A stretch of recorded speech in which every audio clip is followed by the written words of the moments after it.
Brad, how are you, sir? What's up, man? How are you? I'm doing great. Look, this show is so much fun. I'm a big fan of the what if concept. I love the comics when I was a kid. And right in our first episode, we get Captain Carter coming out of the gate. And it reminds me a little bit of those Superman Fleischer cartoons back in the day. But the first thing I wanted to ask you about was the animation style. How did you guys come up with the look of the animation? I mean, we were like everything in the show. We were like completely unbound from any kind of reality that came before us. You know, we went in, not trying to emulate anything. You know, Brian was like he was bringing in references from the early 20th century, mid-century stuff. J.C. Leyendecker was an artist that we were focusing on. Ryan Meinerding, who has always had a passion for animation, despite the fact that he's one of the best, live action illustrators to ever live, really helped us find that look that was felt iconic and played in a 2D space, but still was detailed and rich. And Paul Hussein, our production designer, created these these painterly background that had textures that harken back to that era of illustration. And Brian really was thinking about the lenses and even though we were doing a 2D look, creating a kind of a rich atmosphere for light to bloom into and to kind of bend around these 2D forms. And we ended up with something that is it stands apart. I'm not sure there's something you can point to and be like, oh, they're doing that. Right. I think we're doing us, Now it felt completely unique and completely new, which I loved about it. Now, another question I have for you is talk to me about brainstorming this show, because first of all, it seems like so much fun just to sit there and think of all these what if ideas, but how did you decide on the moments of the divergence and what those would be? Yeah, when early on in the concept phase, when AC and Brian and I were just tacking things to a wall, we realized quickly that the question, what if, is just the beginning. The more important question is the then what. And it's the then what that really tells you whether or not you have a story worth telling. And so that helped us decide, which concepts caught fire, and where that what if inciting incident, that branch timeline, that would be a story that would challenge these characters and really give us a cathartic experience. Now, with every episode it's an anthology, but it really it has the vibe of a Twilight Zone, where Rod Serling is kind of opening the show up with the Watcher.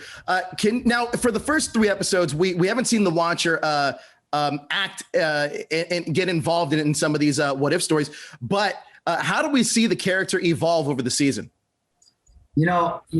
Something that Jeffrey talked about a lot when he first came on board was the heart of the character, and that he's larger than life. Right. His scale is unfathomably huge. His power is unfathomably huge. But in there's a human heart. And even in those first few episodes, when he really is the narrator, the Rod Serling type narrator, there's just something in Jeffrey's voice and his performance where that there's more to him.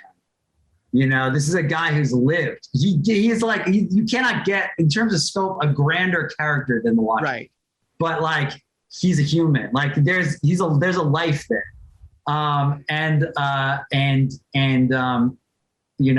Without going into great detail and spoiling things, it is something that we explore, and it's really fun to watch. I'm excited to see that. Now, were there any Marvel mandates for as far as what stories that you needed to tackle, or was it really an open world of creativity and freedom that you had to kind of just play with? It was an open world of creativity and freedom that we could play with, but there were rules. The biggest one being that we wanted to make stories that were based on films that people had seen. Sure. So, you know, we didn't want to make an episode over for a character that hadn't appeared on screen before. Even if it was a character from the comic, we wanted to, you know, first and foremost, be able to riff on a film that people were aware of and would be excited to revisit. But the other side of it is that, like, admittedly, and a lot of what if comic book readers, I think, would admit this, like, sometimes I would pick up a what if and read a story without having any knowledge of the story that it was based on. And many times it was a gateway to those stories. So yeah. I think that there are going to be situations where people watch an episode like the Captain Carter episode and then are drawn in to watch that movie for the first time. Right. I mean, that's something that's so exciting with these characters, like kind of jumping in to the MCU. Now, were there any ideas that you had or anybody had that you really attached to, but didn't quite make it for whatever reason? Oh yeah. I mean, so many, you know, you'd like to share? I mean, I can't because they might appear in second season, third season, but like it's, you know, you could never tell as many stories as you want to tell. Right. I mean, you can't do it anyway, even in live action, like even part of the sacred timeline, you can't do it, you know, like, and then what if you had the what if element of like infinity and the multiverse, like, it's just like, there's so many great ideas. I can only imagine. Now, how has What If changed the way that you look at the Marvel films going forward? Well, it's funny. I definitely, like, you can look at all of the MCU as one giant what if, really. Right. You know, it's an interpretation. It's a universe that runs parallel to the comic book universe, you know? And actually early on, I think that was the way we thought about it. Like, you know, the Ultimates were a big touchstone for us. And it was because it was a fully realized universe that ran a parallel path with the main comic book universe. And as we entered into like a shared narrative of the MCU, I think, like, you know, it was creatively healthy to think about it as its own parallel world, you know, that didn't have to be a one-to-one, you know, adaptation of exactly what happened in the comics. It lives and breathes on its own terms. And in that way, like, you know, we've always been telling what if stories, I guess. You know, there's the second episode. I got a little choked up at a couple times in that second episode. I want to talk about you working with Chadwick Boseman. Can you talk to me about your experience working with him on this project? Yeah, I mean, it was incredible.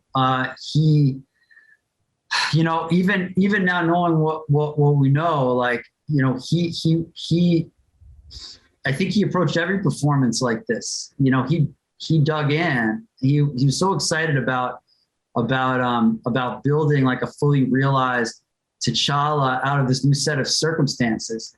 And you know, he's just the type of guy that he just leaves it all on the field anyway. And the privilege of having him do that for these animated performances, because, you know, he's in multiple episodes. He plays actually multiple versions of T'Challa in the season. Oh, wow.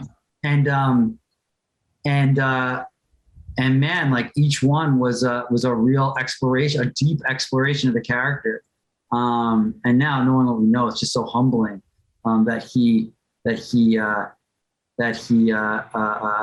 took the time to work with us. You know, and honestly, that's such a fun, like, heist episode too, because like, just the Guardians heist episode and what you guys do with Thanos, I think, is so fun.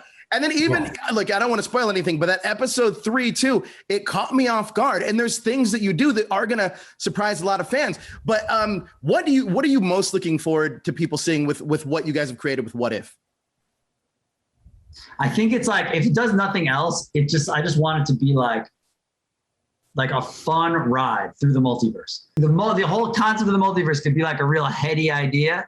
Right. But I think when you watch these episodes of What If, you realize, like, oh wait, it's like, these are just like new opportunities to tell fun stories, to tell deep stories, emotional stories, you know, hopefully at times. And that, you know, and that's just a new playground to play in.